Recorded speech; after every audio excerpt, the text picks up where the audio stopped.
दोस्तों सुन मेरे दिल की आने वाली एपिसोड में आप देखेंगे कि अमार को जब सदफ कहती है कि जब अम्मी से बात के लिए आओ तो अपने घर से किसी बड़े को लेकर आना। लेकिन अमार का कोई रिश्तेदार नहीं होता जो उसके साथ सदफ के घर अमार का हाथ मांगने के लिए जा सके। अमार सदफ को कहता है, ये कैसी शर्त रख दी है तुमने जबकि तुम्हें पता है कि मेरे आगे पीछे कोई नहीं है। दूसरी तरफ बिलाल हमशा से पूछता है कि अमार और सदफ की शादी की डेट फिक्स हो गई है क्या। तभी हमशा उसको बताती है कि सदफ ने शर्त रखी है कि जब अम्मी से बात करने आओ तो किसी बड़े को लेकर आना। लेकिन अमार का कोई नहीं है इस दुनिया में। बिलाल ये सुनकर हमशा को कहता है कि एक दफ़ा सदफ से जाकर ये पूछ आओ कि वो अमार को पसंद करती ही है या नहीं, या मुझसे शादी ना करने के लिए सिर्फ एक रास्ता ढूंढ रही है। तो हमशा अपनी मक्कारी दिखाते हुए बिलाल को कहती है, सुबह ही मेरी सदफ से बात हुई थी इस बारे में, वो रो रही थी। बिलाल फैसला करता है और उसी रात अपने स्टाफ के साथ सदफ के घर जाता है। डोर बेल बजाने पर सदफ दरवाज़ा खोलती है तो सामने बिलाल अब्दुल्ला होता है। सदफ बिलाल के हाथ में फूल और मिठाई के डब्बे देखकर परेशान हो जाती है और सोचने लगती है कि हमशा बिलाल के बारे में बिल्कुल ठीक कहती थी। ये सब अपने मौके का फ़ायदा उठाकर ये दोबारा मेरा अम्मी से हाथ मांगने के लिए आया है। सदफ बिलाल को गुस्से से कहती है कि सर आप यहाँ क्या करने आए हैं।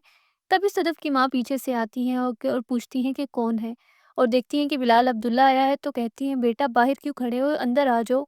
अब की बार सदफ की माँ ये सोच रही होती है कि बिलाल अब्दुल्ला सदफ के इनकार के बावजूद सदफ का रिश्ता लेने आ गया है, और बहुत खुश होती है। बिलाल भी सदफ की माँ को कहता है, आंटी इस दफ़ा रिश्ता मांगने आया हूँ और इनकार की बिल्कुल गुंजाइश नहीं है, इनकार नहीं सुनूंगा मैं। तो सदफ ये सब बातें दरवाजे के पीछे से सुन रही होती है। लेकिन तभी बिलाल कह देता है कि मैं सदफ का हाथ अपने लिए नहीं बल्कि अमार के लिए मांगने आया हूँ। हमशा बता रही थी कि सदफ ने शर्त रखी है कि अमार का कोई फैमिली मेम्बर आए उसका हाथ मांगने, क्योंकि अमार मेरा एम्प्लॉय है और मेरे लिए मेरे सब वर्कर्स फैमिली की तरह हैं। इसलिए मैं उसका बड़ा भाई होने के नाते उसकी खुशी मांगने आया हूँ आपसे। बिलाल कहता है कि मैं सदफ का हाथ अमार के लिए मांगने आया हूँ। सदफ ये सुनकर एक बार फिर सोच में चली जाती है कि हर दफ़ा बिलाल कुछ न कुछ ऐसी हरकत कर देता है कि जिसकी वजह से उसके दिल में उसके लिए मोहब्बत पैदा होने लग जाती है। सदफ खुशी से भागती हुई जाती है और अमार को कॉल करती है। अमार कॉल उठाते ही सदफ को कहता है कि शुक्र है तुमने कॉल की, मुझसे तो हिम्मत ही नहीं हो रही थी तुम्हें कॉल करने की। सदफ को कहता है कि कल मैं तुम्हारे घर आऊँगा अपने चाचू के साथ, मैंने उनसे बात कर ली है, मैं तुम्हारी खातिर अपनी ज़मीन का केस छोड़ने के लिए तैयार हूँ। तभी सदफ कहती है, अब कोई ज़रूरत नहीं है तुम्हें मेरे घर आने की। अमार कहता है कि तुमने अब तक मुझे माफ़ नहीं किया। तो सदफ कहती है, तुम्हें पता है इस वक्त मेरे घर कौन आया हुआ है? अमार हंसी से पूछता है, बिलाल अब्दुल्ला आ गया है क्या? तो सदफ कहती है, जी हाँ बिलाल अब्दुल्ला आया है। अब की बार उसने मुझसे नहीं बल्कि सीधा मेरी अम्मी से मेरे रिश्ते की बात की है, और ये मत समझना कि उन्होंने इनकार कर दिया है। अब की बार उन्होंने इनकार नहीं किया बल्कि हाँ कर दी है, और मैंने भी। अमार कहता है, ये तुम कैसे कर सकती हो, और रोने लगता है। तभी सदफ कहती है, बेवकूफ़, वो अपना नहीं बल्कि तुम्हारा रिश्ते की बात करने के आया है मेरे घर, और अम्मी ने हाँ कर दी है। अमार बहुत खुश हो जाता है और जैसे ही सदफ का फ़ोन बंद होता है वो सीधा हमशा को कॉल करके बताता है। हमशा ये सुनकर बहुत ज़्यादा जेलस हो जाती है कि बिलाल अब्दुल्ला सदफ के घर दोबारा चला गया है, और हमेशा की तरह अब की बार भी हमशा सदफ की ज़िंदगी में जहर घोलने का कोई मौका नहीं छोड़ती और अमार को कहती है, इतना खुश मत हो, ये सब उसने किसी मकसद की वजह से किया है, सुबह तुम ऑफिस आओ वहाँ बैठ कर तुम्हें सब बताती हूँ। अब की बार हमशा ये प्लान कर रही होती है कि किसी तरह सदफ और अमार की शादी को थोड़ा सा लेट किया जाए ताकि बिलाल ज़्यादा टाइम पाकिस्तान रुक सके और वो बिलाल को अपने करीब कर सके। नेक्स्ट डे जब सदफ ऑफिस पहुंचती है तो हमशा उसके पास आती है और कहती है कि इतना खुश नज़र आ रही हो, खैर तो है, क्या बात हो गई है? तो सदफ कहती है, कल रात बिलाल मेरे घर आया था अमार और मेरे रिश्ते की बात करने, और अम्मी ने हाँ कर दी है। सदफ कहती है, हमशा मुझे नहीं लगता ये बुरा इंसान है। तो हमशा समझने लग जाती है कि सदफ को बिलाल अच्छा लगने लगा है। तो उसको कहती है, ये सब वो जाल बिछा रहा है तुम्हारे दिल में अपनी जगह बनाने की। देखो वो ही हो रहा है। वो यही चाहता है कि वो खुद को इतना अच्छा दिखाए कि तुम अब की बार खुद उससे मोहब्बत का इज़हार कर सको।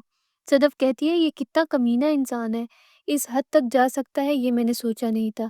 वो कहती है कि मैं अपने फैसले से बिल्कुल पीछे हटने वाली नहीं हूँ। मैं अमार से ही शादी करूँगी। दूसरी तरफ हमशा अमार के पास जाती है और कहती है कि तुम अपने कामों में लगे रहो, और वहाँ बिलाल अब्दुल्ला बाजी लेता जा रहा है। तुम्हें पता है सदफ क्या कह रही थी?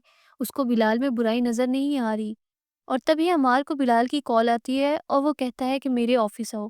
अमार बिलाल के पास उसके ऑफिस जाता है तो बिलाल कहता है, कांग्रेस, इस मंथ के एंड पे तुम्हारी शादी फिक्स कर आया हूँ। اور ایک اور بات، تمہاری شادی کا سب ایکسپینس بھی بلال عبداللہ کمپنی کی طرف سے گفٹ ہے تمہارے اور صدف کے لیے۔ عمار کو تو جیسے ہی پیسوں کا پتہ چلتا ہے وہ تو خوشی سے پاگل ہو جاتا ہے اور وہاں سے بھاگتا ہوا صدف کے پاس جاتا ہے اور اس کو بتاتا ہے کہ بلال نے ہماری شادی کا سارا خرچہ اپنے سر لے لیا ہے۔ ہمشہ کونے پر بیٹھی یہ سب باتیں سن رہی ہوتی ہے اور دل ہی دل میں جلتی رہتی ہے، نہ کچھ ہونے کے باوجود بھی بلال عبداللہ صدف کی جان نہیں چھوڑا اور اس کے لیے کتنا کچھ کرتا جا رہا ہے۔ اور تبھی ہمشہ فوراً سے اٹھ کر ان کے پاس آتی ہے اور کہتی ہے، تمہیں یہ بات سمجھ کیوں نہیں آ رہی کہ وہ یہ سب کیوں کر رہا ہے؟ وہ تم دونوں کو خرید رہا ہے اور تم دونوں بہتر جانتے ہو وہ کس کو خریدنا چاہتا ہے۔ وہ عمار کو بھی پہلے سائڈ پہ لے کے جاتی ہے اور کہتی ہے کہ تمہیں سمجھ نہیں آ رہی کہ وہ تم پہ اتنا مہربان ایک دم سے کیسے ہو گیا ہے۔ اس سے پہلے تو اس نے تمہیں کبھی اپنے آفس تک نہیں بلایا تھا اور آج تمہیں اس نے جی ایم کی پوسٹ دے دی ہے، تمہیں گھر دے دیا، گاڑی دے دی، تو تمہیں سمجھ نہیں آ رہا وہ یہ کس لیے کر رہا ہے؟ تمہیں صدف چاہیے یا نہیں چاہیے؟ کیونکہ جیسے ہی وقت بیتا جا رہا ہے اسی طرح صدف کو بلال سے محبت ہوتی نظر آ رہی ہے، اس کی آنکھوں میں نظر آتا ہے کہ بلال کو وہ پسند کرنے لگی ہے۔ اس سے پہلے کہ بہت زیادہ دیر ہو جائے جلدی سے تم دونوں انگیجمنٹ کر لو، کیونکہ عمار کو ہمشہ پر بہت ٹرسٹ ہوتا ہے اور وہ اسی دن صدف کے گھر جاتا ہے اور صدف کو کہتا ہے کہ آخر کس لیے وہ ہم پر اتنا زیادہ مہربان ہو رہا ہے۔ تو صدف کہتی ہے، ہم نے یہ ارادہ کیا ہوا ہے کہ ہم اسے نفرت کریں گے، تم ایسی باتیں کیوں کر رہے ہو؟ تو عمار کہتا ہے، میں جانتا ہوں یہ سب وہ تمہارے لیے کر رہا ہے۔ صدف عمار کی یہ بات سن کر بہت حیران ہوتی ہے کہ وہ صدف کے لیے کتنی گھٹیا سوچ رکھتا ہے۔ تبھی صدف غصے سے کہتی ہے کہ میں نے کہا تھا کہ میں بلال سے ہمیشہ نفرت کروں گی، لیکن اب کی بار میں اس سے نفرت نہیں کروں گی، بلکہ مجھے تمہاری شکل دیکھ کر نفرت ہو رہی ہے، مجھے وہ اچھا لگنے لگا ہے۔ اور یہ کہہ کر عمار کو کہتی ہے، تم یہاں سے دفع ہو جاؤ۔ جب عمار کو پتہ چلتا ہے کہ اس نے کچھ زیادہ ہی بول دیا تو وہ صدف کو سوری کرنے لگتا ہے اور صدف اس کو پھر معاف کر دیتی ہے۔ صدف اور عمار کی شادی کی تیاریاں زور و شور سے چل رہی ہوتی ہیں، لیکن صدف کا بھائی زاویار بار بار اس کو کہتا ہے کہ عمار اچھا لڑکا نہیں ہے اور میں یہ نہیں چاہتا کہ تم اس سے شادی کرو۔ اور یہ بات صدف بھی سوچنے لگتی ہے کہ عمار نے تو کبھی صدف کی خوشی کے لیے کچھ نہیں کیا، لیکن بلال کو جب پتہ چلا کہ صدف کو عمار پسند ہے تو اس نے اپنا رشتہ مانگنے کے بجائے صدف کی خوشی کو ویلیو دی اور صدف کے لیے عمار کا رشتہ مانگنے خود اس کے گھر آ گیا، جبکہ عمار اس کو کہتا ہے کہ وہ اسے پسند کرتا ہے، لیکن آج تک اس نے صدف کی خوشی کے لیے کوئی ایسا کام نہیں کیا، بلکہ عمار نے تو صرف ایک ہی رٹ پکڑی ہوئی تھی کہ اسے صدف چاہیے، اسے اس سے کوئی پرواہ نہیں تھی کہ صدف کی خوشی اس کے لیے اہم ہے یا نہیں۔ ابھی عمار اور صدف کی مہندی سٹارٹ ہی ہونے والی ہوتی ہے کہ یہ بات صدف کی دوست دانیہ کو پتہ چل جاتی ہے کہ عمار اور صدف شادی کرنے والے ہیں۔ دانیہ یہ سنتے ہی فوراً اپنی ٹکٹ کرواتی ہے اور پاکستان پہنچ جاتی ہے، کیونکہ کچھ ایپیسوڈز پہلے دانیہ نے صدف کو وارننگ دی ہوتی ہے کہ کچھ بھی ہو جائے تم نے عمار سے شادی کبھی نہیں کرنی۔ تو دوستو، آپ ڈرامے میں ایک بہت بڑا ٹویسٹ آنے والا ہے جب بلال کو پتہ چلے گا کہ عمار کو کوئی اور لڑکی پسند کرتی ہے۔ کیا صدف اور عمار کی شادی ہو سکے گی؟ دیکھنے کے لیے جلدی سے میرے چینل کو سبسکرائب کر لیں، ویڈیو اچھی لگی ہو تو لائک کر دیں اور کمنٹ میں ضرور بتائیے گا کہ آپ کیا چاہتے ہیں، عمار کی شادی صدف سے ہو جائے یا نہیں۔ ملتے ہیں اگلی ویڈیو کے ساتھ، تب تک کے لیے مجھے دیں اجازت، اللہ حافظ۔